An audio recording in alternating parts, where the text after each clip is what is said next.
ਕੌਮੀ ਚੇਅਰਮੈਨ ਵਾਲਮੀਕ ਤੀਰਥ ਗਿਆਨ ਆਸ਼ਰਮ ਅੰਮ੍ਰਿਤਸਰ। ਜੋ ਸਾਨੂੰ ਜਦੋਂ ਪਤਾ ਲੱਗਾ ਸੋਸ਼ਲ ਮੀਡੀਆ ਦੇ ਉੱਤੇ ਕਿ ਡਾਕਟਰ ਭੀਮ ਰਾਓ ਅੰਬੇਡਕਰ ਜੀ ਦੇ ਬਾਰੇ ਪਿੰਡ ਜੋਮੋ ਦੇ ਵਿੱਚ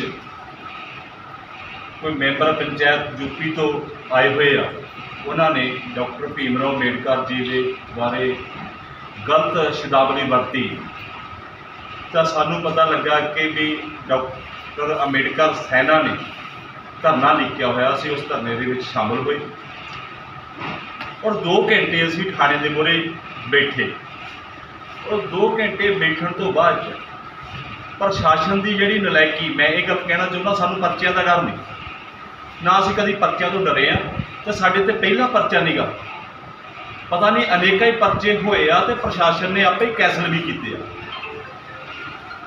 ਮੈਂ ਇੱਕ ਦੱਸਣਾ ਚਾਹੁੰਦਾ ਕਿ 2 ਘੰਟੇ ਬੈਠਣ ਤੋਂ ਬਾਅਦ ਜਦੋਂ ਸੋਸ਼ਲ ਮੀਡੀਆ 'ਤੇ ਚੱਲ ਜਾਂਦਾ, ਜਦੋਂ ਮੀਡੀਆ ਦੇ ਵਿੱਚ ਗੱਲ ਆ ਜਾਂਦੀ ਆ, ਤਾਂ SSP ਦੇ ਸਾਰਾ ਧਿਆਨ 'ਚ ਸੀਗਾ ਉਹ ਗੱਲ ਕਿ ਵੀ ਜਿਹੜਾ ਧਰਨਾ ਲੱਗਣਾ, ਪਰ SSP ਜਲੰਧਰ ਨੇ ਇਸ ਧਰਨੇ ਨੂੰ ਕਵਰ ਕਰਨ ਵਾਸਤੇ ਕਿਸੇ ਵੀ ਸੀਨੀਅਰ ਅਫਸਰ ਨੂੰ ਟਾਈਮ ਦੇ ਨਾਲ ਨਹੀਂ ਭੇਜਿਆ ਗਿਆ, ਜਿਹਦਾ ਕਾਰਨ ਆ ਰੋਡ ਰੋਕਣਾ ਪਿਆ।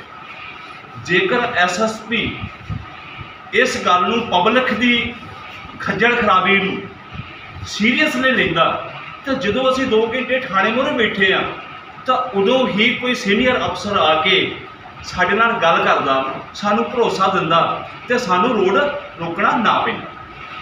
ਰੋਡ ਰੋਕਣਾ ਪਿਆ ਕਿ ਜਦੋਂ ਸਾਨੂੰ ਇਹ ਲੱਗਾ ਕਿ ਪ੍ਰਸ਼ਾਸਨ ਜਿਹੜਾ ਆ ਇੱਕ ਤਰਫਾ ਜਿਹੜਾ ਉਹ ਉਸ ਬੰਦੇ ਦੀ ਮਦਦ ਕਰ ਰਿਹਾ ਜਿਹੜਾ ਪੂਰੇ ਦੇਸ਼ ਦੇ ਕਰੋੜਾਂ ਲੋਕਾਂ ਨੂੰ, ਬਾਬਾ ਸਾਹਿਬ ਡਾਕਟਰ ਭੀਮ ਰਾਓ ਅੰਬੇਡਕਰ ਨੂੰ ਪਿਆਰ ਕਰਨ ਵਾਲੇ ਲੋਕ ਦੇਸ਼ ਦੇ ਅੰਦਰ ਕਰੋੜਾਂ ਲੋਕ, ਔਰ ਕਰੋੜਾਂ ਲੋਕਾਂ ਨੂੰ ਜਿਹੜਾ ਖੱਜਲ ਖਰਾਬੀ, ਕਰੋੜਾਂ ਲੋਕਾਂ ਦੇ ਭਾਵਨਾਵਾਂ ਨੂੰ ਠੇਸ ਪਹੁੰਚਾਉਣ ਵਾਲੇ ਵਿਅਕਤੀ ਦੇ ਪ੍ਰਸ਼ਾਸਨ ਪੱਖ ਦੇ ਵਿੱਚ ਖੜਾ, ਤਾਂ ਸਾਨੂੰ ਮਜਬੂਰ ਹੋ ਕੇ ਰੋਡ ਰੋਕਣਾ ਪਿਆ। ਔਰ ਪ੍ਰਸ਼ਾਸਨ SSP ਸਾਹਿਬ ਨਾਲ ਮੇਰੀ ਫੋਨ 'ਤੇ ਗੱਲ ਹੋਈ, ਦੂਜੇ ਦਿਨ ਫੋਨ 'ਤੇ ਗੱਲ ਹੋਈ ਔਰ ਮੈਂ SSP ਸਾਹਿਬ ਕਹਿੰਦੇ 5 ਘੰਟੇ ਤੁਸੀਂ ਹਾਈਵੇ ਰੋਕਿਆ। ਮੈਂ SSP ਸਾਹਿਬ ਨੂੰ ਫੋਨ 'ਤੇ ਦੱਸਿਆ ਕਿ ਮੈਂ ਕਿਹਾ 5 ਘੰਟੇ ਤੁਸੀਂ ਕਹਿੰਦੇ ਹਾਈਵੇ ਰੋਕਿਆ, ਪਰ ਅਸੀਂ 2 ਘੰਟੇ ਥਾਣੇ ਮੂਹਰੇ ਵੀ ਬੈਠੇ ਆ, ਤੁਸੀਂ 2 ਘੰਟਿਆਂ ਦੇ ਅੰਦਰ ਜਿਹੜਾ ਉਹ ਕੋਈ ਸੀਨੀਅਰ ਅਫਸਰ ਕਿਉਂ ਨਹੀਂ ਭੇਜਿਆ? ਜੇ 5 ਘੰਟਿਆਂ ਬਾਅਦ, ਤੁਸੀਂ ਵੀ ਸਾਰੇ ਮੀਡੀਆ ਵਾਲੇ ਉੱਥੇ ਸੀਗੇ, ਜੇ 5 ਘੰਟਿਆਂ ਬਾਅਦ ਸਰਬਜੀਤ ਰਾਏ DSP ਸਾਹਿਬ ਪਹੁੰਚਦੇ ਆ ਤਾਂ ਅਸੀਂ 10 ਮਿੰਟ ਬਾਅਦ ਜਿਹੜਾ ਉਹ ਹਾਈਵੇ ਛੱਡ ਦਿੱਤਾ, ਰੋਡ ਛੱਡ ਦਿੱਤਾ। ਤਾਂ ਜੇ ਇਹ ਸਾਨੂੰ ਰੋਡ ਬੰਦ ਕਰਨ ਤੋਂ ਪਹਿਲਾਂ ਸਾਡੇ ਕੋਲ ਆ ਜਾਂਦੇ ਤਾਂ ਕੀ ਅਸੀਂ ਰੋਡ ਬੰਦ ਕਰਨਾ ਸੀਗਾ? ਇਸ ਕਰਕੇ ਸਭ ਤੋਂ ਵੱਡੀ ਨਲਾਇਕੀ ਜਿਹੜਾ ਉਹ ਮੈਂ ਇਹ ਕਹਿਣਾ ਚਾਹੁੰਦਾ ਆ ਕਿ SSP ਜਲੰਧਰ ਦੀ ਆ। SSP ਜਲੰਧਰ ਜਿਹੜਾ ਉਹ ਆਪਣੀਆਂ ਜ਼ਿੰਮੇਵਾਰੀਆਂ ਤੋਂ ਭੱਜਦਾ ਆ ਔਰ ਅਸੀਂ ਜਿਹੜਾ ਉਹ 1 ਤਰੀਕ ਨੂੰ SSP ਦਫ਼ਤਰ ਜਲੰਧਰ ਦਾ ਘਿਰਾਓ ਕਰਾਂਗੇ ਔਰ ਉਹਦੀ ਜ਼ਿੰਮੇਵਾਰੀ SSP ਜਲੰਧਰ ਔਰ ਪੰਜਾਬ ਸਰਕਾਰ ਦੀ ਹੋਵੇਗੀ। ਸਰ, ਜਿਹੜੀ ਤੁਹਾਡੀ ਕੰਪਲੇਂਟ ਸੀ, ਇੱਕ ਜਿਹੜੀ ਵੀਡੀਓ ਸੋਸ਼ਲ ਮੀਡੀਆ 'ਤੇ ਵਾਇਰਲ ਹੋ ਰਹੀ ਆ, ਜਿਹੜੇ ਸਾਡੇ ਜ਼ਿਲ੍ਹੇ ਦੇ SSP ਆ ਸਵਰਨ ਸਿੰਘ ਜੀ, ਉਹ ਕਹਿ ਰਹੇ ਆ ਵੀ ਆਪਣੀ ਸ਼ਬਦਾਵਲੀ ਦੇ ਵਿੱਚ ਕਿ ਰਵਿਦਾਸ ਚੌਂਕ, ਕਿਉਂਕਿ ਜਿੱਥੇ ਅਸੀਂ ਲੱਖਾਂ ਕਰੋੜਾਂ ਲੋਕ ਉਹਨਾਂ ਨੂੰ ਸ਼੍ਰੀ ਗੁਰੂ ਰਵਿਦਾਸ ਨਾਂ ਨਾਲ ਸੰਬੋਧਨ ਕਰਦੇ ਆ, ਉਹ ਉੱਥੇ ਇਕੱਲੇ ਉਹਨਾਂ ਦੀ ਜਿਹੜੀ ਬੇਅਦਬੀ ਕਰ ਰਹੇ ਆ। ਉੱਥੋਂ ਉਹਦੀ ਜਿਹੜੀ ਇਹ ਮਾਨਸਿਕਤਾ ਸਾਫ਼ ਨਜ਼ਰ ਆਉਂਦੀ ਆ ਕਿ ਜਿਹੜਾ ਉਹਦੇ ਵੀ ਮਾਨਸਿਕਤਾ ਦੇ ਵਿੱਚ ਬੜਾ ਫਰਕ ਆ, ਕਿਉਂਕਿ ਉਹਦੇ ਦਿਲ ਦੇ ਵਿੱਚ ਵੀ ਸਾਡੇ ਸਮਾਜ ਲਈ ਔਰ ਦੂਜਿਆਂ ਲਈ ਕਾਨੂੰਨ ਜਿਹੜੇ ਬੜੇ ਵੱਖਰੇ ਆ। ਸੋ ਇਸ ਕਰਕੇ ਅਸੀਂ ਇਹਦੀ ਨਿਖੇਧੀ ਵੀ ਕਰਦੇ ਹਾਂ ਔਰ ਆਉਣ ਵਾਲੇ ਦਿਨਾਂ ਦੇ ਵਿੱਚ ਜਿਸ ਤਰ੍ਹਾਂ ਕਿ 1 ਤਰੀਕ ਦਾ ਗਿਆ, 1 ਤਰੀਕ ਦਾ ਜਿਹੜਾ ਅਸੀਂ ਸਾਥੀਆਂ ਅਸੀਂ ਉੱਤੇ ਧਰਨਾ ਲਾਵਾਂਗੇ ਔਰ ਜਿਹੜੇ ਦੋਸ਼ੀ ਹੈਗੇ ਆ, ਜੇਕਰ ਉਹਨਾਂ ਦੇ ਪ੍ਰਸ਼ਾਸਨ ਨੇ ਜਲਦ ਪਰਚਾ ਨਹੀਂ ਦਰਜ ਕੀਤਾ ਤਾਂ ਫਿਰ ਜਿਸ ਤਰ੍ਹਾਂ ਮਾਨ ਸਾਹਿਬ ਨੇ ਕਿਹਾ ਕਿ ਪੂਰੇ ਪੰਜਾਬ ਦੇ ਵਿੱਚ ਇਹ ਸੰਘਰਸ਼ ਨੂੰ ਲੈ ਕੇ ਚੱਲਾਂਗੇ। ਸਰ, ਇੱਕ ਵੀਡੀਓ ਵਾਇਰਲ ਹੋ ਰਹੀ ਆ ਜਿਹਦੇ ਵਿੱਚ ਦੱਸਿਆ ਜਾ ਰਿਹਾ ਵੀ ਤੁਹਾਡਾ ਰਾਜੀਨਾਮਾ ਹੋ ਗਿਆ, ਉਹਦੇ ਬਾਰੇ ਤੁਸੀਂ ਕੀ ਕਹਿਣਾ? ਦੇਖੋ ਸਰ, ਗੱਲ ਇਸ ਤਰ੍ਹਾਂ ਆ ਵੀ ਰਾਜੀਨਾਮੇ ਦੇ ਵਿੱਚ ਸਾਡੀਆਂ ਕੋਈ ਸ਼ਰਤਾਂ ਸੀ। ਸਾਡੀਆਂ ਸ਼ਰਤਾਂ ਇਹ ਸੀਗੀਆਂ ਵੀ ਜਿਹੜਾ ਉਹ ਇੱਕ ਰਿਟਨ ਔਰ ਪਬਲਿਕਲੀ ਜਿਹੜੀ ਉਹ ਮਾਫੀ ਮੰਗੇ, ਕਿਉਂਕਿ ਨਾ ਤਾਂ ਹਜੇ ਤੱਕ ਉਹ ਰਿਟਨ ਮਾਫੀ ਕਿਤੇ ਮੰਗੀ, ਕਿਉਂਕਿ ਉਹਨੇ ਕਿਤੇ ਨਹੀਂ ਮਾਫੀ ਮੰਗੀ ਵੀ ਰਿਟਨ ਵਿੱਚ ਵੀ ਲਓ ਜੀ ਮੈਂ, ਕਿਉਂਕਿ ਜਨਤਕ ਜਿਹੜਾ ਉੱਥੇ ਪੱਤਰਕਾਰ ਸਾਹਿਬਾਨ ਵੀ ਬੈਠੇ ਸੀਗੇ, ਸਿੱਧੂ ਸਾਹਿਬ ਬੈਠੇ ਵੀ, ਇਹਨਾਂ ਦੀ ਮੌਜੂਦਗੀ ਦੇ ਵਿੱਚ ਉਹਨੇ ਇਹ ਗੱਲ ਕਹੀ ਆ, ਮਤਲਬ ਮੈਂ ਉਹ ਸ਼ਬਦ ਜਿਹੜੇ ਮੀਡੀਆ ਦੇ ਸਾਹਮਣੇ ਬੋਲ ਨਹੀਂ ਸਕਦਾ, ਉਹਨੇ ਕਿਸ ਤਰੀਕੇ ਨਾਲ ਮਾਫੀ ਮੰਗੀ ਆ। ਉਹ ਕਹਿੰਦਾ ਮੈਨੂੰ ਚਾਹੇ ਲੰਮਾ ਪਾ ਲਓ, ਚਾਹੇ ਮੈਨੂੰ ਬਿਠਾ ਲਓ, ਚਾਹੇ ਮੇਰੇ ਸਿਰ 'ਤੇ ਕੁਛ ਮਾਰ ਲਓ, ਜੇ ਮੈਂ ਗਲਤੀ ਕੀਤੀ ਉਹਦੀ ਮੈਂ ਮਾਫੀ ਮੰਗਦਾ।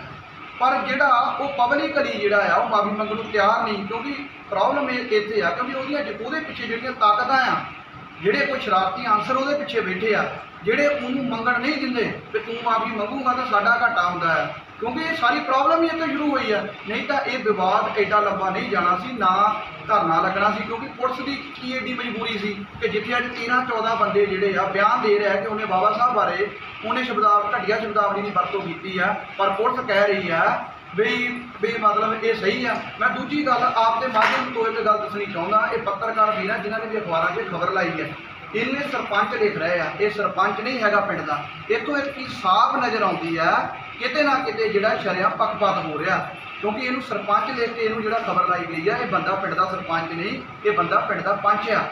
ਸੋ ਇਸ ਕਰਕੇ ਇਹ ਜਿਹੜੀ ਸਾਨੂੰ ਜਿਹੜਾ ਬਦਨਾਮ ਕਰਨ ਦੀਆਂ ਜਿਹੜੀਆਂ ਸਾਜ਼ਿਸ਼ਾਂ ਜਿਹੜੀਆਂ ਚੱਲ ਰਹੀਆਂ ਆ, ਮੈਂ ਉਹਨਾਂ ਨੂੰ ਵੀ ਬੇਨਤੀ ਕਰਦਾ ਹਾਂ ਕਿ ਹਟ ਜਾਓ, ਨਾ ਪਰਚੇ ਦਾ ਐਡਾ ਵੱਡਾ ਕੋਈ ਇਸ਼ੂ ਨਾ ਬਣਾਓ, ਕਿਉਂਕਿ ਅਸੀਂ ਆਪਣੇ ਰਹਿਬਰਾਂ ਦੇ ਸਨਮਾਨ ਦੇ ਵਿੱਚ ਖੜੇ ਹਾਂ ਤਾਂ ਖੜੇ ਰਵਾਂਗੇ। ਪਰਚਿਆਂ ਦੀ ਅਸੀਂ ਪਰਵਾਹ ਨਹੀਂ ਕਰਾਂਗੇ, ਨਾ ਅੰਬੇਡਕਰ ਸੈਨਾ ਪੰਜਾਬ ਨੇ ਔਰ ਨਾ ਸਾਡੇ ਸਾਥੀਆਂ ਨੇ ਕਦੀ ਪਰਚਿਆਂ ਦੀ ਪਰਵਾਹ ਕੀਤੀ ਹੈ ਤੇ ਨਾ ਅਸੀਂ ਕਦੀ ਕਰਾਂਗੇ, ਕਿਉਂਕਿ ਇਹ ਮਾਨ ਸਨਮਾਨ ਦੀ ਗੱਲ ਹੈ। ਮਾਨ ਸਨਮਾਨ ਦੀ ਲੜਾਈ ਦੇ ਵਿੱਚ ਅਸੀਂ ਪਰਚੇ ਦੀ ਕੋਈ ਪਰਵਾਹ ਨਹੀਂ ਕਰਦੇ, ਪਰ ਇੱਥੇ ਇੱਕ ਪੰਜਾਬ ਸਰਕਾਰ ਦੀ ਨਲਾਇਕੀ ਔਰ ਪ੍ਰਸ਼ਾਸਨ ਦੀ ਨਲਾਇਕੀ ਨੂੰ ਵੀ ਸਾਹਮਣੇ ਲੈ ਕੇ ਆਉਂਦੇ ਆ ਕਿ ਇਸ ਦੇਸ਼ ਵਿੱਚ ਜਿਹੜੇ ਦੋ ਤਰ੍ਹਾਂ ਦੇ ਜਿਹੜੇ ਕਾਨੂੰਨ ਤੁਸੀਂ ਚਲਾ ਰਹੇ ਆ, ਜਾਂ ਤਾਂ ਇੱਦਾਂ ਕਰੋ ਵੀ ਜਿਹੜੇ ਦਲਿਤ ਹੈਗੇ, ਗਰੀਬ ਹੈਗੇ, ਮਜ਼ਦੂਰ, ਉਹਨਾਂ ਨੂੰ ਇੱਕ ਪਾਸੇ ਭੇਜ ਦਿਓ ਤਾਂ ਦੂਜਿਆਂ ਨੂੰ ਦੂਜੇ ਪਾਸੇ ਰੱਖ ਲਓ। ਉਹਨਾਂ ਦੇ ਜਿਹੜੇ ਕਾਨੂੰਨ ਜਿਹੜੇ ਤੁਸੀਂ ਚਲਾ ਰਹੇ ਹੋ ਉਹਨਾਂ ਦੇ ਉਹ ਚਲਾ ਦਿਓ, ਜਿਹੜੇ ਚੰਗੇ ਵਾਲੇ ਚੰਗੇ ਚਲਾ ਦਿਓ।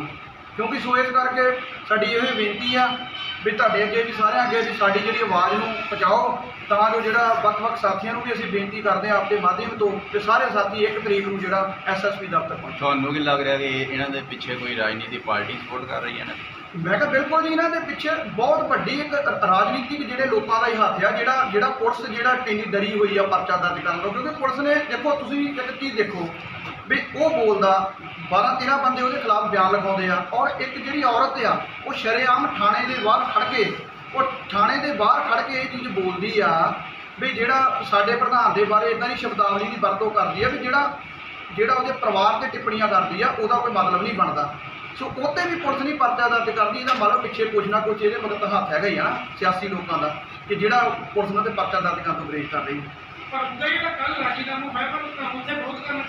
ਦੇਖੋ ਮੈਂ ਪਹਿਲਾਂ ਵੀ ਦੱਸ ਛੱਡਿਆ ਆ ਆਪ ਜੀ ਨੂੰ ਕਿ ਜਿਹੜਾ ਰਾਜੀਨਾਮਾ ਸੀਗਾ ਸਾਡੀਆਂ ਉਹਦੇ ਵਿੱਚ ਸ਼ਰਤਾਂ ਸੀਗੀਆਂ, ਉਹ ਸ਼ਰਤਾਂ ਸਾਡੀਆਂ ਇਹ ਸੀਗੀਆਂ ਵੀ ਇੱਕ ਤਾਂ ਉਹ ਜਨਤਕ ਮਾਫੀ ਮੰਗੇ ਸਮਾਜ ਤੋਂ ਪੂਰੇ ਤੋਂ, ਕਿਉਂਕਿ ਉਹਨੇ ਪੱਤਰਕਾਰ ਸਾਹਿਬ ਬੈਠੇ ਤੁਹਾਡੇ, ਮੈਂ ਇਹਨਾਂ ਦੀ ਦੱਸ ਰਿਹਾ ਵੀ ਇਹਨਾਂ ਦੀ ਮੌਜੂਦਗੀ ਸਾਰਾ ਕੁਝ ਹੋਇਆ, ਜਿੱਥੇ ਉਹਨੇ ਮਾਫੀ ਮੰਗੀ ਸਮਾਜ ਤੋਂ ਪੂਰੇ ਤੋਂ। ਉਹਨੇ ਇਸ ਗੱਲ ਦਾ ਵੀ ਪੂਰੀ ਪੰਚਾਇਤ ਨੇ ਵੀ ਇਹ ਗੱਲ ਮੰਨੀ ਆ, ਹਾਂ ਵੀ ਅਸੀਂ ਉਹਦਾ ਰਸਤਾ ਜਿਹੜਾ ਬੰਦ ਕਰ ਰਹੇ ਸੀ ਅਸੀਂ ਗਲਤ ਬੰਦ ਕਰ ਰਹੇ ਸੀ, ਕਿਉਂਕਿ ਜੇ ਇਹ ਦੋ ਤਰ੍ਹਾਂ ਦੇ ਕਾਨੂੰਨ ਨਹੀਂ ਨਾ ਚੱਲਦੇ, ਇੱਕ ਨਾਲ ਦੀ ਦੁਕਾਨ ਖੁੱਲ੍ਹਦੀ ਆ, ਇਹਨਾਂ ਦੀ ਦੁਕਾਨ ਬੰਦ ਕਰਾਉਂਦੇ ਆ, ਇਹ ਕਾਨੂੰਨੀ ਨਾ ਹੋਇਆ।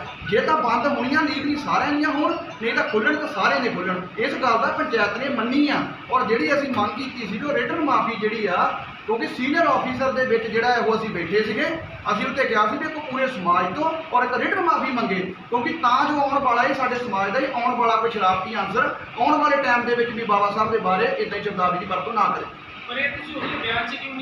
ਨਹੀਂ, ਸਾਡੀ ਸਾਰੀ ਉੱਤੇ ਜਿਹੜੀ ਗੱਲਬਾਤ ਹੋਈ ਸੀ, ਕਿਉਂਕਿ ਮੀਡੀਆ ਦੇ ਵਿੱਚ ਕਿਤੇ ਖਬਰ ਨਹੀਂ ਲੱਗੀ, ਕਿਉਂਕਿ ਉਦੋਂ ਇੱਕ ਲਾਈਵ ਚਲਾਇਆ ਸੀਗਾ, ਲਾਈਵ ਦੇ ਵਿੱਚ ਇਹ ਚੀਜ਼ ਸਾਹਮਣੇ ਆਈ ਸੀਗੀ, ਕਿਉਂਕਿ ਕਿਸੇ ਅਸੀਂ ਅਖਬਾਰ ਨੂੰ ਖਬਰ ਨਹੀਂ ਦਿੱਤੀ, ਅਸੀਂ ਅਖਬਾਰ ਨੂੰ ਖਬਰ ਉਦੋਂ ਦੇਣੀ ਸੀ ਨਾਲ ਰਾਜੀਨਾਮੇ ਦੀ ਕਾਪੀ ਲਾ ਕੇ, ਕਿਉਂਕਿ ਅਸੀਂ ਆਪਣਾ ਪੱਖ ਦੱਸ ਕੇ ਰਾਜੀਨਾਮੇ ਦੀ ਕਾਪੀ ਲਾ ਕੇ ਦੇਣੀ ਸੀਗੀ ਵੀ ਆਹ ਜਿਹੜਾ ਆ ਵੀ ਸਾਡਾ ਰਾਜੀਨਾਮਾ ਹੋਇਆ।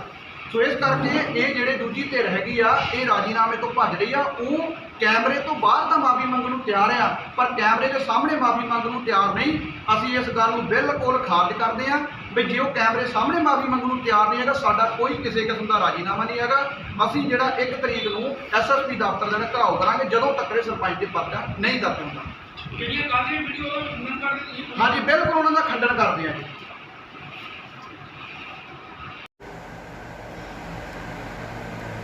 ਹਾਂਜੀ ਜਸਪਾਲ ਸਿੰਘ ਜੀ, ਇੱਕ ਅੰਬੇਡਕਰ ਸੈਨਾ ਵਾਲਿਆਂ ਨੇ ਆਦਮਪੁਰ ਵਿੱਚ ਪ੍ਰੈਸ ਕਾਨਫਰੰਸ ਕੀਤੀ, ਜਿਨੀ ਤੁਹਾਡੇ ਉੱਪਰ ਦੋਸ਼ ਲਾਇਆ ਵੀ ਤੁਸੀਂ ਬਾਬਾ ਸਾਹਿਬ ਬਾਰੇ ਕੋਈ ਗਲਤ ਟਿੱਪਣੀ ਕੀਤੀ, ਉਹਦੇ ਬਾਰੇ ਕੀ ਕਹਿਣਾ ਚਾਹੁੰਦੇ ਹੋ? ਜੈ ਭੀਮ ਜੈ ਭਾਰਤ। ਮੈਂ ਪਿੰਡ ਚੂਮੂ ਦਾ ਅਧਿਕਾਰਤ ਸਰਪੰਚ ਹਾਂ। ਜਿਹੜੇ ਮੇਰੇ ਤੇ ਦੋਸ਼ ਲਾ ਰਹੇ ਬੇਬੁਨਿਆਦ ਆ, ਝੂਠੇ ਆ। ਮੈਂ ਆਪ ਬਾਲਮਿਕ ਸਮਾਜ ਨਾਲ ਸੰਬੰਧਿਤ ਹਾਂ, ਦੂਜੀ ਵਾਰੀ ਸਰਪੰਚ ਹਾਂ। ਐਸਸੀ ਹੋ ਕੇ ਮੈਂ ਜਨਰਲ ਸੀਟ ਜਿੱਤੀ ਹੈ। ਮੈਂ ਬਾਬਾ ਸਾਹਿਬ ਨੂੰ ਮੰਨਣ ਵਾਲਾ ਬੰਦਾ ਹੈ। ਮੈਂ ਇਦਾਂ ਦੀ ਗਲਤੀ ਕਦੀ ਜ਼ਿੰਦਗੀ 'ਚ ਨਾ ਕੀਤੀ ਆ ਤਾਂ ਨਾ ਹੀ ਕਦੀ ਮੇਰੇ ਤੋਂ ਭੁੱਲ ਕੇ ਵੀ ਹੋਊਗੀ। ਉਹਨਾਂ ਨੇ ਕਿਹਾ ਸੀ ਤੁਹਾਡੇ ਨਾਲ ਕੋਈ ਇੱਕ ਪਰਸੋਂ ਕੋਈ ਕਮਿਟਮੈਂਟ ਹੋਈ ਸੀ, ਤੁਸੀਂ ਉੱਤੇ ਪੂਰੇ ਨਹੀਂ ਉਤਰੇ। ਇੱਦਾਂ ਦੀ ਕੋਈ ਕਮਿਟਮੈਂਟ ਨਹੀਂ ਹੈ ਮੇਰੀ, ਲੇਕਿਨ ਉੱਥੇ ਸਾਰੀ ਸੰਸਥਾ ਇਕੱਠੀ ਹੋਈ। ਪੰਜਾਬ ਦੇ ਲੈਵਲ ਦੇ ਲੀਡਰ ਸੀਗੇ, ਸਾਡੇ ਭੀਮ ਰਾਓ ਅੰਬੇਡਕਰ ਸੈਨਾ ਦੇ ਬੰਦੇ ਸੀਗੇ ਸਾਰੇ, ਉਹ ਭਾਈਚਾਰਾ ਸੀ ਸਾਡਾ। ਉੱਥੇ ਜੋ ਵੀ ਗੱਲ ਆ ਸਾਡੀ ਖਤਮ ਹੋ ਗਈ ਸੀ। ਉਹਨਾਂ ਨੇ ਜੋ ਵੀ ਸਾਡੀ ਮਿਸਅੰਡਰਸਟੈਂਡਿੰਗ ਸੀਗੀ ਉਹ ਦੂਰ ਕੀਤੀ। ਉਸ ਵੇਲੇ ਸਾਡੇ ਕੋਲ ਡੀਐਸਪੀ ਕਰਤਾਰਪੁਰ, ਡੀਐਸਪੀ ਆਦਮਪੁਰ ਵਿੱਚ ਮੌਜੂਦ ਸੀਗੇ। ਤਾਂ ਨਾ ਤਾਂ ਮੈਂ ਕੋਈ ਗਲਤੀ ਕੀਤੀ ਆ, ਤਾਂ ਮੈਂ ਉਹਦੇ ਵਿੱਚ ਕਿਸੇ ਤਰ੍ਹਾਂ ਦਾ ਦੋਸ਼ੀ ਵੀ ਨਹੀਂ ਹੈਗਾ, ਪਰ ਫਿਰ ਵੀ ਮੈਂ ਇਕੱਠੇ ਹੋਏ ਕਿਉਂਕਿ ਮੈਂ ਸਮਾਜ 'ਚ ਵਿਚਰਨ ਵਾਲਾ ਬੰਦਾ ਆ। ਜਿੱਦਾਂ ਭਾਈਚਾਰੇ ਦੇ ਵਿੱਚ ਕੁਝ ਅੰਡਰਸਟੈਂਡਿੰਗ ਸਾਡੀ ਉਹਨਾਂ ਨੇ ਕਰਵਾਈ, ਜੋ ਵੀ ਮਿਸਅੰਡਰਸਟੈਂਡਿੰਗ ਹੋ ਗਈ ਸੀ ਉਹ ਸਾਡੀ ਉਹਨਾਂ ਨੇ ਦੂਰ ਕੀਤੀ, ਆਪਸ 'ਚ ਜੱਫੀਆਂ ਪਵਾਈਆਂ ਔਰ ਅੱਗੇ ਮਿਲ ਕੇ ਕੰਮ ਕਰਨ ਲਈ ਸਾਨੂੰ ਹਿਦਾਇਤਾਂ ਦਿੱਤੀਆਂ ਕਿ ਤੁਸੀਂ ਦੋਨੇ ਹੀ ਮਿਲ ਕੇ ਕੰਮ ਕਰੋ, ਆਪਣੇ ਸਮਾਜ ਦੇ ਲਈ ਕੰਮ ਕਰੋ, ਸਮਾਜ ਨੂੰ ਉੱਚਾ ਚੱਕੋ। ਔਰ ਮੈਂ ਇਸ ਗੱਲ 'ਤੇ ਬਿਲਕੁਲ ਉਤਰੂੰਗਾ। ਮੈਂ ਕਦੀ ਵੀ ਸਮਾਜ ਨੂੰ ਛੱਡ ਕੇ ਦੂਰ ਹੋਣ ਵਾਲਾ ਬੰਦਾ ਨਹੀਂ।